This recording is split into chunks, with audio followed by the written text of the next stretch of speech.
Can tell you now, it's not about quality because I've seen some books on the New York Times bestseller list that are absolute steaming piles of shit.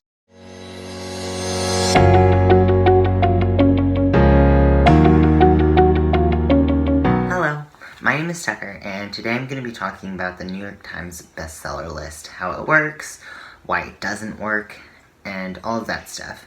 So if you're like me, or if you've ever been in a bookstore, then you've noticed that it seems a lot of books either have the words New York Times bestseller or from the author of New York Times bestselling, insert title here. I've always wondered, why do books end up on this list, how they end up on this list, and how does this list work? How are these books chosen for this list? I mean, I can tell you now, it's not about quality because I've seen some books on the New York Times bestseller list that are absolute steaming piles of shit. Sorry, I'm still mad about a book I read that's on the New York Times bestseller list right now that I hated, and I was so looking forward to it, and everyone loves it, and I hate it. Anywho, I could do a whole video on that. So, the New York Times bestseller list, it's mostly about speed. Your book has to sell 5,000 to 10,000 copies within the first week of its release date, which is a lot. Now, that's not the only thing about the New York Times bestseller list. It is technically an inaccurate list. It does not encompass all of the best-selling books.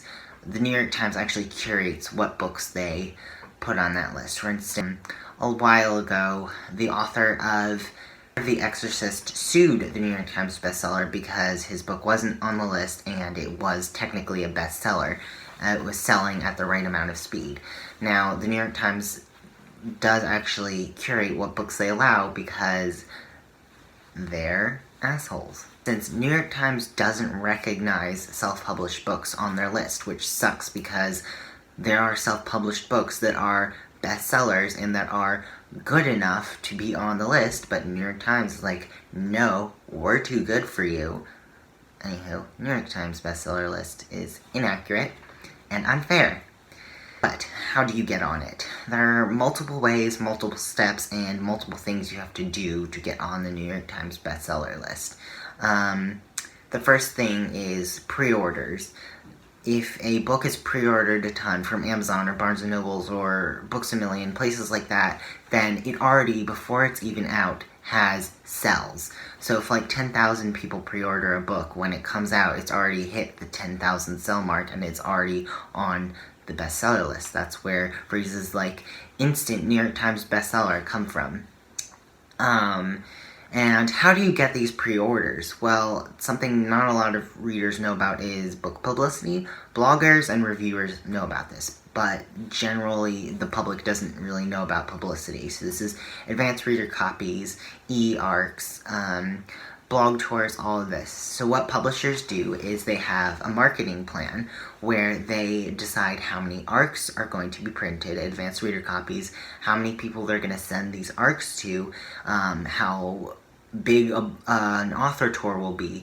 They basically have a marketing plan. They decide how much how much effort and money they want to put into this book to get it to succeed. For instance, let's just say I wrote a book called How to Make Cake, and they decided that they cared more about my book, How to Make Cake, than my uncle's book, How to Make Cookies. So they would pay, let's just say $10,000 for an author tour, for signings for my book, whereas they only pay $5,000 for my uncle's book. My book will do better because they're paying more to get it out into the public, and that's marketing. That's what advanced reader copies are for. They send advanced reader copies to bloggers like me, and then bloggers like me will read the book, hopefully love it, and be like, oh my gosh, everyone pre-order this book. Everyone get this book from your library. Everyone talk about this book. And so we are basically marketers. And that's how it works. And that's why some books that are amazing have, say, 100 reviews on Goodreads, because the publisher didn't put any effort into marketing the book correctly, which absolutely sucks because it's up to the publisher if they want to market a book and how they market it. So you don't get to decide. The author doesn't get to decide. It's the publisher who decides this book is good enough, we're going to market it, which sucks because publishers have made incorrect decisions on how good a book is. There is also a cheat, per se.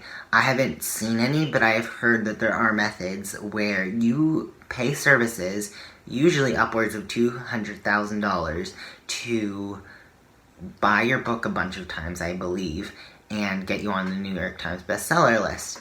This is, I'm not sure if it's illegal, it's definitely immoral, it's shady, don't do it. If you want to get on the New York Times bestseller list, one, write a good book. Unfortunately, quality does not equal New York Times bestseller list, but it's a good step. Then, traditionally publish, because unfortunately, the New York Times bestseller list, it does not recognize self-published books, which is so dumb. And then, have a good marketing plan. Reach out to bloggers, reach out to influencers about your book, and all that stuff. So, to sum up this video, the New York Times bestseller list is inaccurate, unfair, and annoying. It really just shows the books that are technically selling, but it doesn't show all the books that are selling. It's inaccurate. But it's it's a marketing scheme. If you have New York Times bestseller, you get more credit. So, basically, the world sucks. Publishing is unfair. Oh well, you just have to play the game to win the game. I want to end somewhere less somber. I mean, there are other best-selling lists. There's USA Today, Wall Street Journal, Amazon. All of them are at least slightly biased and unfair, but that's the world. Thank you so much for watching. Let me know if you have any questions about the New York Times bestseller list or bestseller lists in general. Bye. The New York Times, gosh darn it, my leg is itchy. I hope I didn't step in poison ivy. Oh, the trials of living in the woods. What's it called?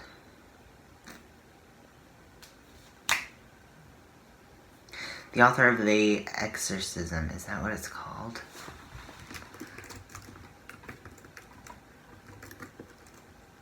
The Exorcist. The